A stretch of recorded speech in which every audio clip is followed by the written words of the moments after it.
ومن يضلل فلا هادي له ونشهد أن لا إله إلا الله وحده لا شريك له ونشهد أن محمدا عبده ورسوله. قال الله تبارك وتعالى في القرآن المجيد: فأعوذ بالله من الشيطان الرجيم بسم الله الرحمن الرحيم.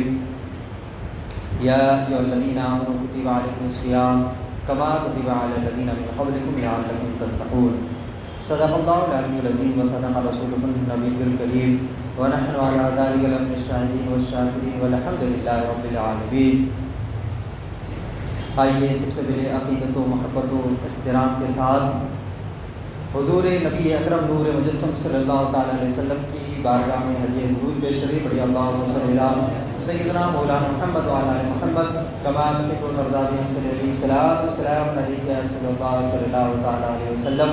رسول اور آل رسول پر ایک مرتبہ ہدیہ درود بآواز بلند پڑھی اللہم صلی علی سیدنا مولانا محمد جد الحسن والحسین وعلی آل سیدنا مولانا محمد جد الحسن والحسین.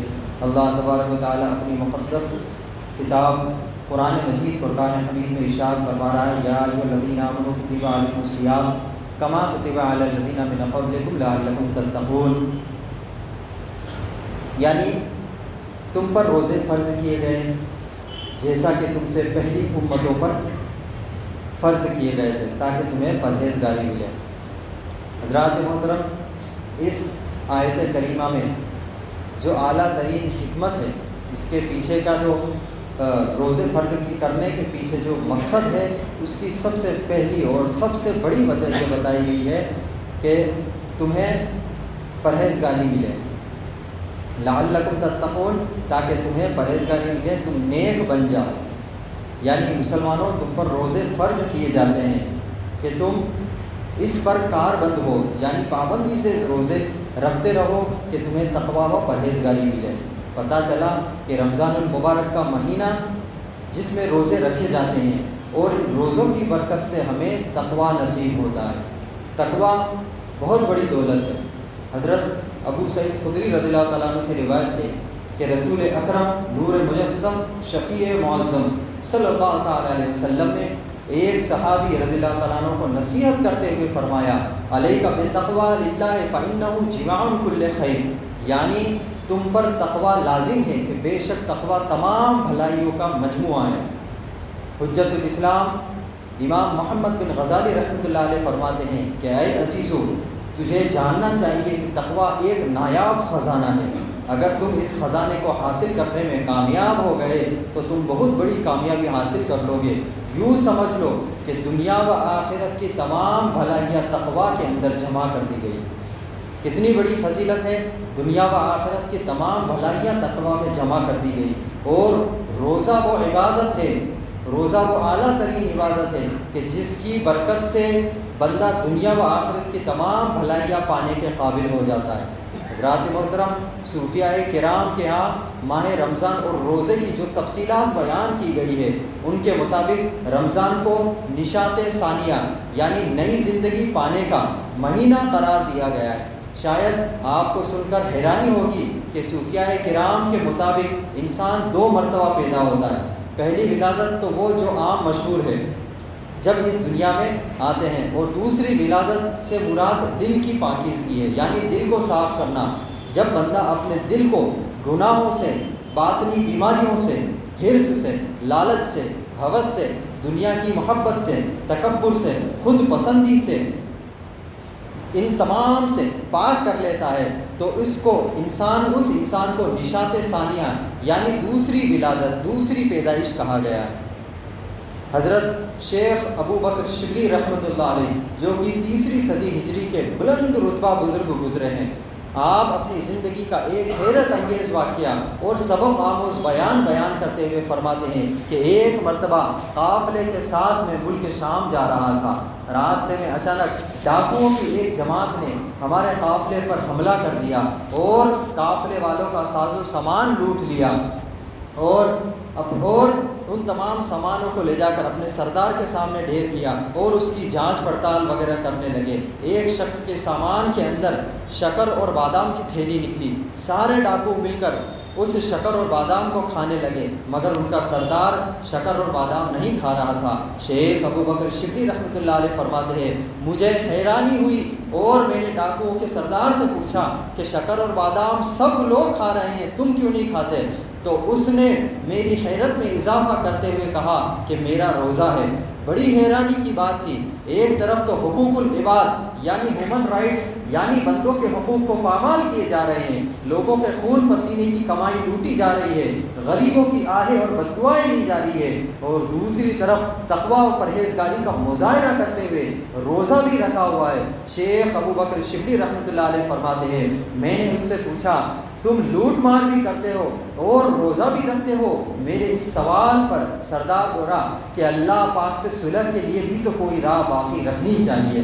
حضرت شیخ ابو بکر شبلی رحمۃ اللہ علیہ فرماتے ہیں یہ بات آئی گئی ہو گئی، کچھ عرصے کے بعد مجھے مکہ مکرمہ میں حاضری کی سعادت نصیب ہوئی۔ میں نے ڈاکوؤں کے اسی سردار کو وہاں دیکھا کہ اس کے چہرے پہ عبادت کا نور تھا، مجاہدات کی وجہ سے اس کا جسم کمزور پڑ چکا تھا اور وہ احرام باندھے ہوئے طواف کعبہ میں مصروف تھا۔ اسی حالت میں دیکھ کر مجھے ایک بار پھر اس پر حیرت ہوئی۔ میں نے تعجب سے پوچھا کیا تم وہی شخص نہیں ہو؟ بولا جی ہاں میں وہی ہوں۔ اور سنیے اسی روزے نے اللہ پاک کے ساتھ میری صلح کرا دی ہے۔ رات محترم رمضان المبارک نشاط ثانیہ یعنی نئی پاکیزہ زندگی پانے کا مہینہ ہے۔ اب رمضان المبارک ہمارے درمیان ہے، ہمیں بھی چاہیے کہ ہم اپنے اندر کچھ تبدیلی لانے کی کوشش کریں، اپنے آپ کو، اپنے دل کو، اپنی روح کو دوبارہ نئے سرے سے سنوارنے کی کوشش کریں۔ مثلا پچھلی زندگی کے گناہوں میں گزری ہے، اب ہم اس سے توبہ کر لیں۔ پہلے نمازیں نہیں پڑھتے تھے، اب ہم نماز پڑھنا شروع کر دیں۔ پہلے روزے نہیں رکھتے تھے، اس سال ہم روزے رکھنا بھی شروع کر دیں۔ پہلے ہم فلمیں اور ڈرامے دیکھنے کی ہماری عادت نہیں تھی، ہمیں ہماری عادت تھی تو ہم اسے بھی چھوڑ دیں۔ پہلے ہم بدنگاہی کرتے تھے، اب اس سے بھی باز آ جائیں۔ پہلے ہم غیبت و چغلی بھی کرتے تھے، ان تمام گناہوں میں پڑے رہتے تھے، اب اس سے بھی رک جائیں۔ پہلے ہم سودی لین دین بیاج کا کاروبار بھی کرتے تھے، اب اسے بھی چھوڑ دیں۔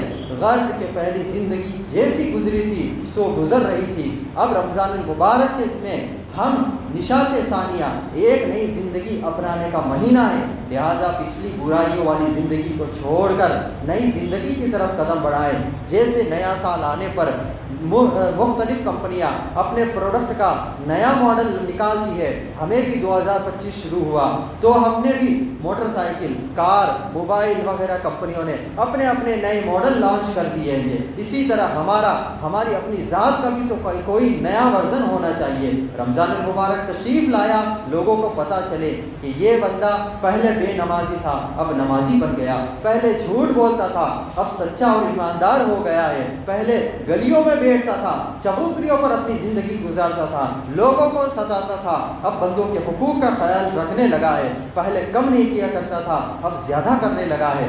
غرض کہ ہمارے اندر کوئی تبدیلی آنی چاہیے، ہمارے انداز سے، ہمارے کردار سے، ہمارے کیریکٹر سے، ہمارے طور طریقوں سے پتہ چلے کہ رمضان المبارک کا مہینہ چل رہا ہے۔ صحابی رسول حضرت جابر بن عبداللہ رضی اللہ تعالیٰ عنہ فرماتے ہیں لا تجعلا یوم صومک و یوم فطرک سواء، یعنی تمہارا روزے کا دن اور بغیر روزے کا دن ان دونوں کو ایک جیسا مت رکھو، یعنی کوئی تبدیلی ہونی چاہیے۔ رمضان ایک علیحدہ مہینہ ہے، باقی سب مہینوں کا سردار ہے، خاص طور پر رمضان المبارک کے لیے جنت سجائی جاتی ہے۔ رمضان کی پہلی رات عرش کے نیچے سے تازہ ہوا چلتی ہے، رمضان آتے ہی جنت کے دروازے کھول دیے جاتے ہیں اور جہنم کے دروازے بند کر دیے جاتے ہیں، شیطان کو قید کر دیا جاتا ہے، یعنی اس حد تک اس مہینے میں تبدیلیاں واقع ہوتی ہے۔ پھر ہمارے کردار میں تبدیلی کیوں نہیں آتی؟ ہمارے انداز گفتگو میں ہمارا کیوں نہیں بدلتا؟ ہمارے طور طریقوں میں تبدیلی کیوں نہیں آتی؟ رمضان یعنی نئے سرے سے زندگی سنوارنے کا مہینہ ہے، لہذا جب رمضان المبارک تشریف لے آئے تو ہمارے کردار سے، ہمارے گفتار سے پتہ چلنا چاہیے کہ رمضان تشریف لا چکا ہے۔ حضرات محترم، حضرت عبادہ بن صامت رضی اللہ تعالیٰ عنہ روایت کرتے ہیں کہ ایک مرتبہ ماہ رمضان المبارک کی آمد تھی۔ اللہ پاک کے آخری نبی مکی مدنی صلی اللہ تعالیٰ علیہ وسلم نے فرمایا تمہارے پاس ماہ رمضان آ گیا، یہ برکتوں والا مہینہ ہے، اس ماہ مبارک میں اللہ پاک کی رحمت تمہیں ڈھانپ لیتی ہے، اس ماہ مبارک میں گناہ مٹا دیے جاتے ہیں، اس مقدس مہینے میں دعائیں قبول کی جاتی ہے، اس بابرکت مہینے میں اللہ پاک تمہاری نیکیوں کی طرف رغبت اور ذوق و شوق دیکھتا ہے اور اللہ پاک فرشتوں کے سامنے تم پر فخر فرماتا ہے۔ پس اس مقدس مہینے میں اپنی ذات سے نیکیاں بھلائیاں اللہ پاک کو دکھاؤ، بے شک بدبخت ہے وہ شخص جو اس مہینے میں بھی رحمت الہی سے محروم رہ جائے۔ حضرات محترم، اس حدیث پاک کے دو جملے بہت اہم ہیں۔ ارشاد فرمایا گیا ینظر اللہ الی تنافسکم، یعنی اس مہینے میں اللہ پاک تمہاری نیکیوں کی طرف رغبت اور ذوق و شوق دیکھتا ہے، اور دوسرا فرمایا گیا کہ من انفسکم خیرا، یعنی اپنی ذات سے نیکیاں بھلائیاں اللہ پاک کو دکھاؤ، یعنی اس مبارک مہینے میں خصوصیت کے ساتھ ہمارا ذوق اور شوق کو پرکھا جاتا ہے، دیکھا جاتا ہے۔ ماہ رمضان تو عطا کر دیا، اب کون ہے جو اس میں سدھر جاتا ہے؟ ماہ رمضان تو عطا کر دیا، اب کون ہے جو زیادہ کثرت سے تلاوت کرتا ہے؟ ماہ رمضان تو عطا کر دیا، اب کون ہے جو گناہوں سے بچتا ہے؟ ماہ رمضان تو عطا کر دیا، اب کون ہے جو زیادہ سے زیادہ نیکیاں کرتا ہے؟ غرض کہ ہمارا یہ شوق دیکھا جاتا ہے، اس کو پرکھا جاتا ہے، اور ہم نے ماہ رمضان میں یہ شوق دکھانا ہے۔ کیا خبر یہی شوق، یہی ذوق رمضان المبارک میں ہمارا سدھر جانا اللہ پاک کی بارگاہ میں قبول ہو جائے اور ہماری بخشش کا ذریعہ بھی بن جائے۔ حضرات محترم، ایک واقعہ لکھا جاتا ہے کہ محمد نامی ایک شخص سارا سال نماز نہیں پڑھتا تھا، جب رمضان شریف کا بابرکت مہینہ آتا تو وہ پاک و صاف کپڑے پہنتا تھا اور پانچوں وقت پابندی کے ساتھ نماز پڑھتا تھا اور پچھلی قضا نمازیں بھی ادا کرتا تھا۔ لوگوں نے اس سے پوچھا تو ایسا کیوں کرتا ہے؟ تو اس نے جواب دیا یہ مہینہ رحمت و برکت، توبہ و مغفرت کا ہے، شاید اللہ پاک مجھے بھی میرے اس عمل کے سبب بخش دے۔ جب اس کا انتقال ہو گیا تو اس کو کسی نے خواب میں دیکھ کر پوچھا ما فعل اللہ بک، یعنی اللہ پاک نے تیرے ساتھ کیا معاملہ کیا؟ تو اس نے جواب دیا میرے ساتھ اللہ پاک مجھے احترام رمضان، یعنی رمضان کا احترام کرنے کے سبب میری بخشش کرتی ہے۔ سبحان اللہ، یہ اللہ پاک کی کرم نوازی ہے کہ وہ رب قہار عدل فرمانے پہ آئے تو کسی ایک ہی گناہ میں پکڑا جائے، اور اگر فضل فرمائے تو صرف ایک نیکی کے صدقے بڑے بڑے گناہ بخش دیے جاتے ہیں۔ یہ رمضان کا احترام کرنے کی برکت ہے۔ حضرات محترم، ہمیں بھی اللہ تعالیٰ رمضان المبارک کا احترام کرنے کی توفیق عطا فرمائے۔ ماہ رمضان سدھرنے کا مہینہ، اس میں سدھرنے کا پکا عزم کیجئے، پکا ارادہ کیجئے۔ حدیث پاک میں ہے کہ اللہ پاک نے تمہارے لیے 11 مہینے رکھے ہیں، ان میں کھاؤ پیو لذت اٹھاؤ، مگر ایک مہینہ اپنے لیے خاص فرمایا فاتقوا شہر رمضان فإنہ شہر اللہ، یعنی ماہ رمضان سے ڈرو، بے شک یہ اللہ کا مہینہ ہے۔ حضرات محترم، ماہ رمضان میں ہمیں ہمارا یہ بنیادی مقصد ہونا چاہیے، ہمارا بیسک پرپس تقوی حاصل کرنا، لہٰذا پورا رمضان ہم تقوی و پرہیزگاری کے ساتھ گناہوں سے بچنے کی نیت بھی کرے اور گناہوں سے بچے بھی، چاہے رمضان 29 کا ہو یا 30 کا ہو، ہمیں پورا رمضان گناہوں سے بچنے اور زیادہ سے زیادہ نیکیاں کرنے کی کوشش کرنی چاہیے۔ مجدد الفسانی شیخ احمد فاروق سرہندی رحمۃ اللہ علیہ فرماتے ہیں جیسا رمضان گزرتا ہے پورا سال ایسا ہی گزرتا ہے، جیسا ماہ رمضان میں استقامت مل جائے اسے پورا سال استقامت ملی رہتی ہے۔ سبحان اللہ، بس یہ ایک مہینہ گناہوں سے بچ کر گزار لے، انشاءاللہ کریم زندگی سنور جائے گی۔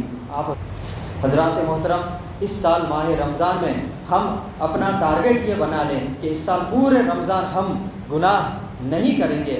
نماز چھوڑنا گناہ ہے، ہم ایک بھی نماز نہیں چھوڑیں گے۔ جماعت ترک کرنا گناہ ہے، لہٰذا ہم ایک بھی جماعت ترک نہیں کریں گے۔ تراویح چھوڑنے کی عادت بنا لینا گناہ ہے، لہٰذا ہم پورا مہینہ 20-20 رکعت تراویح پڑھتے رہیں گے۔ قرآن سے پڑھنا مسنون ہے، اسی لیے ہم کوشش کریں گے کہ قرآن کے ساتھ ہم تراویح پڑھتے ہیں، روز پڑھتے رہیں۔ روزہ چھوڑنا گناہ ہے، لہٰذا صرف جمعرات جمعے نہیں بلکہ سارے روزے رکھیں گے۔ جھوٹ بولنا گناہ ہے، لہٰذا ہم پورا ماہ رمضان ایک بھی جھوٹ نہیں نہیں بولیں گے. غیبت کرنا گناہ ہے, پورا ماہ رمضان ہم ایک مرتبہ بھی غیبت نہیں کریں گے. چغلی کھانا گناہ ہے, پورا ماہ رمضان ہم چغلی سے بچیں گے.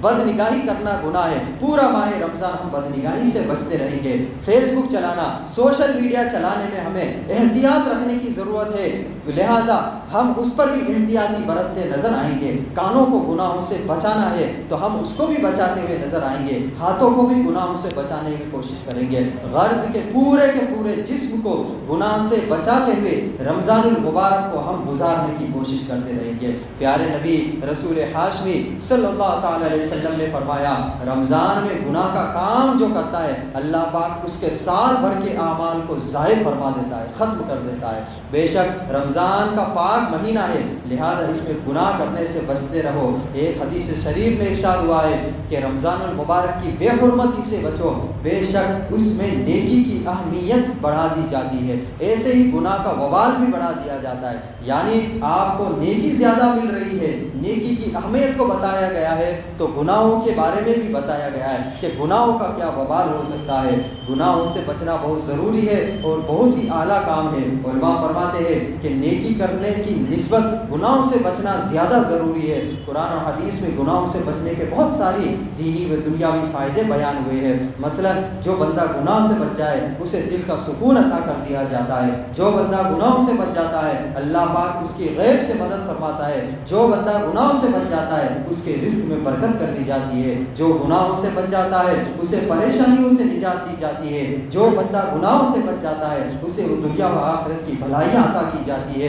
جو بندہ گناہوں سے بچ جاتا ہے اسے حکمت و دانائی عطا کی جاتی ہے. جو بندہ گناہوں سے بچ جاتا ہے اسے ہر میدان میں کامیابی عطا کی جاتی ہے. جو گناہوں سے بچ جائے اس کی زبان میں تاثیر رکھ دی جاتی ہے. جو گناہوں سے بچ جائے اسے مخلوق میں عزت دی جاتی ہے. جو بندہ گناہوں سے بچ جائے اس کا خاتمہ اچھا ہوتا ہے. جو بندہ گناہوں سے بچ جائے اس کے باطن کے لیے دروازے کھول دیے جاتے ہیں. جو بندہ گناہوں سے بچتا ہے اس کی دعائیں قبول کی جاتی ہے. جو گناہوں سے بچ جاتا ہے اسے عبادت میں لذت عطا کی جاتی ہے. جو گناہوں سے بچ جاتا ہے اسے جہنم کی آگ سے نجات دی جاتی ہے. جو گناہوں سے بچ جاتا ہے روز قیامت اسے سیدھے ہاتھ میں نامہ اعمال دیا جاتا ہے.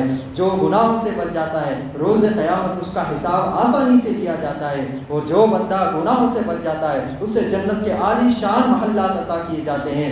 جو بندہ گناہوں سے بچ جاتا ہے اسے روز قیامت عرش کا سایہ نصیب ہوگا. اسے ایمان کی مٹھاس عطا کی جاتی ہے. اس کے چہرے پر نیکی کا نور رکھ دیا جاتا ہے. اس پر رحمت الہی برستی ہے اور اسے اجر عظیم دیا جاتا ہے. اس کے لیے 2 جنتیوں کی خوشخبری دی جاتی ہے.